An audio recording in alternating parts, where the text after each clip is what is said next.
हर्षवर्धन त्रिपाठी, देखिए बात तो वही है ना जो आशुतोष कह रहे हैं। अगर वाकई जेडीयू को मैसेज देना होता अमित शाह को या बीजेपी को, तो किसी एक इंटरव्यू में तो नहीं देते, वो तो किसी के थ्रू भिजवा देते जाके।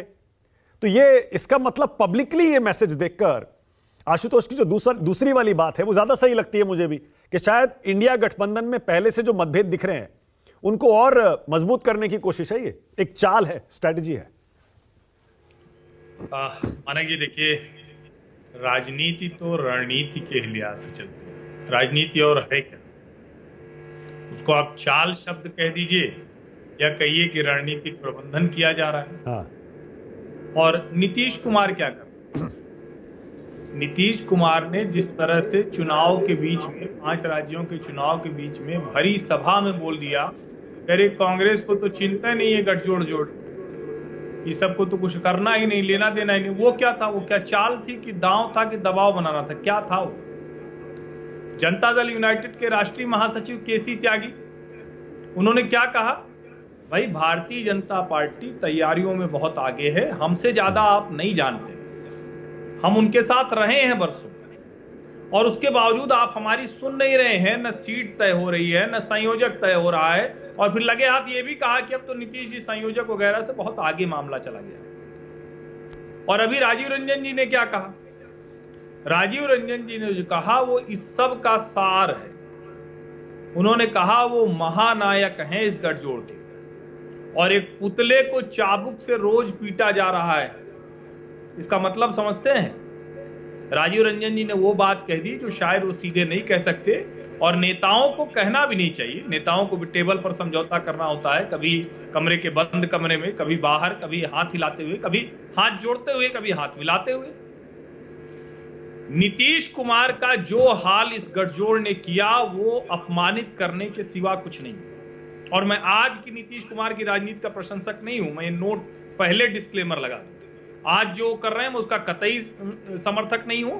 मेरा ये मानना है कि नीतीश कुमार जो इस देश में एक बहुत, जिसको कहना कि ऐतिहासिक नेता हो सकते हैं, उन्होंने बार बार पलटी मार के अपने उस व्यक्तित्व को एकदम से खराब कर लिया। लेकिन उसके बावजूद ये तो सच है ना कि अगर नीतीश कुमार तय नहीं करते तो ये जो गठजोड़ की शक्ल है ये कभी आकार ही नहीं ले पाती। कांग्रेस बताएगी। कांग्रेस भले सबसे बड़ी पार्टी है, लेकिन नीतीश कुमार नहीं होते तो ममता बनर्जी, अखिलेश यादव ये साथ ही नहीं आते। नीतीश कुमार गुलदस्ता लेकर नहीं गए होते तो अरविंद केजरीवाल, जिनके साथ आज सबसे पहले कांग्रेस का समझौता हो जा रहा है, वो कभी साथ ही नहीं आते। और जब वो नीतीश कुमार सबको साथ लेकर चले आते हैं, यहां तक कि उद्धव जी से बात की, शरद पवार से बात की, तो क्या होता है? कांग्रेस अपना खेल शुरू कर देती है। कांग्रेस और लालू प्रसाद यादव मिलकर 12 जून की बैठक टलवाते हैं। 23 जून की बैठक लालू प्रसाद यादव के कहने से होती है। उस बैठक में जिस तरह से लालू जी ने जो जो कहा वो ठीक है, अपनी अपनी व्याख्या होगी, हो सकता है हमारी व्याख्या गलत हो, लेकिन उसमें जिस अंदाज में उन्होंने राहुल जी के दूल्हा बनने को लेकर कहा, फिर थोड़ा हाथ से भी कर लिया। नीतीश जी का यह अंदाज नहीं है, बहुत सधे हुए, बहुत गंभीर नेता रहे, वो उसी राजनीति के विरोधी रहे।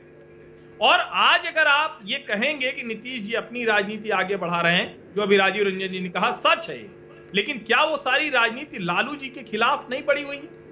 और जब आप कहते हैं कि अभी 2024 का चुनाव होगा, कौन किसका दरवाजा खटखटाएगा, देखिए, दुखी बैठे हुए आदमी को कोई दरवाजा खुला दिखेगा तो उसे दरवाजा खटखटाने की जरूरत नहीं होगी, किसी दिन वो उठ के दरवाजे में घुस जाएगा और पता भी नहीं लगेगा, क्योंकि इतना दुखी तो कर दिया है इस गठजोड़ ने नीतीश कुमार को, वरना ये कहने बताने की जरूरत नहीं होती। और संयोजक का प्रस्ताव आया, ये मेरे ख्याल से संजय झा जो उस दिन थे ललन सिंह और नीतीश जी के साथ वर्चुअल बैठक में, उन्होंने ही बयान दिया था, ये किसी और नहीं, राजीव रंजन जी को ध्यान रखना चाहिए, उन्होंने ही बयान दिया था कि हाँ संयोजक का प्रस्ताव आया था, लेकिन उन्होंने कहा कि नहीं, हमारी कोई इच्छा नहीं। हाँ। अब क्या इच्छा होगी? 60-70 दिन का चुनाव बचा हुआ है। नीतीश जी का वो बयान मुझे याद आता है, उन्होंने कहा मैं पूरे देश में घूमूंगा और भाजपा को 100 के नीचे ले आऊंगा। सोचिए, जून से ये सब कवायद चल रही है और ये जनवरी आधा बीतने जा रहा है। राम मंदिर की प्राण प्रतिष्ठा हो रही है, उसमें गठजोड़ के अलग अलग सहयोगी दल अपने पांव पर कुल्हाड़ी मारने वाला काम कर रहे हैं। कभी किसी न किसी बहाने से राम मंदिर को जिस तरह से, और नीतीश कुमार की वो राजनीति नहीं रही, जब वो जिन मुद्दों पर भारतीय जनता पार्टी के विरुद्ध भी रहे वहां भी बहुत सलीके से कि भाई ये जगह हम नहीं, लेकिन उनका बयान कभी गलत नहीं आया, चाहे राम मंदिर हो, चाहे 370 या किसी भी मसले पर। तो ठीक है, नीतीश कुमार आज की जो स्थिति है वो अलग है, लेकिन जो काम गठजोड़ उनके साथ कर रहा है, अभी भी ससम्मान उनको वो दर्जा नहीं दिया जा रहा है, उसमें किसी भी दिन दुखी नीतीश कुमार कहां जाएंगे मैं नहीं कह सकता। और अमित शाह तो नेता है ही है भाई, लेकिन अमित शाह की भी ये राजनीति है क्या कि इस तरह की अफवाह फैलाएं? मैंने तो नहीं देखा।